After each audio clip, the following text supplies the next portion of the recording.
নিরামিষ দিনে কি বানাবে? তাহলে এইভাবে একবার পটল আলু পনির দিয়ে সবজি বানিয়ে দেখো।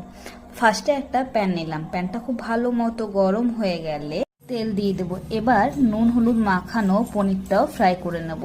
এবার দেখো পনিরগুলো আমার খুব ভালো মতো ফ্রাই হয়ে গেছে।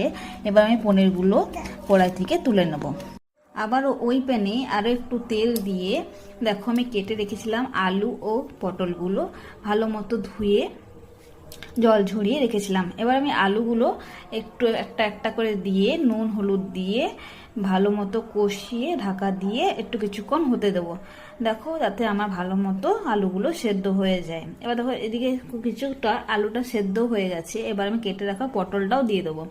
বেশ একটু নেড়ে চেড়ে ঢাকা দিয়ে কিছুক্ষণ হতে দেবো যাতে পটলটাও একটু নরম হয়ে যায় আর আলুটাও সেদ্ধ হয়ে যায়। দেখো খুব ভালো মতো আমার সেদ্ধ হয়ে গেছে।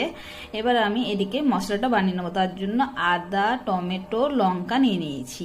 এবার খুব ভালো মতো পেস্টও হয়ে গেছে আমার। এবার দেখো এদিকে ভাজাও হয়ে গেছে আমার আলু পটলটা। এবার তুলে রেখে নেব। এদিকে আবার ওই কড়াই আর একটু তেল দিয়ে গোটা জিরে ও তেজপাতা দিয়ে দিলাম। তারপর বেটে রাখা মশলাটাও দিয়ে দিলাম। এবার পরিমাণ মতো নুন হলুদ জিরে ধনে কাশ্মীরি রেড চিলি পাউডার পনির মশলা দিয়ে দেবো আর একটু জল দিয়ে কিছুক্ষণ কষিয়ে নেব। তাকে এদিকে মশলাটা হতে হতে আমি এদিকে দই আর চিনি আর কিছুটা কাজু নিয়ে নিয়েছি, ভালো মতো পেস্ট করে নিয়েছি। এইদিকে দেখো মশলাটাও আমার কষানো হয়ে গেছে, খুব ভালো মতো তেল ছেড়ে গেছে। তারপর আলু পটলটা দিয়েও কিছুক্ষণ আমি কষিয়ে নিয়েছি। ব্যাস তারপর এইদিকে কাজু বাটাটাও আর দইটা আমি দিয়ে দিলাম। অবশ্যই লো ফ্লেমে করবে, নাহলে দইটা ফেটে যাবে। এবার দেখো আমার খুব ভালো মতো কষানো হয়ে গেছে। এবার আমি ভেজে রাখা পনিরটাও দিয়ে দিচ্ছি। একটু কিছুক্ষণ নেড়ে চেড়ে ব্যাস রেডি হয়ে গেল।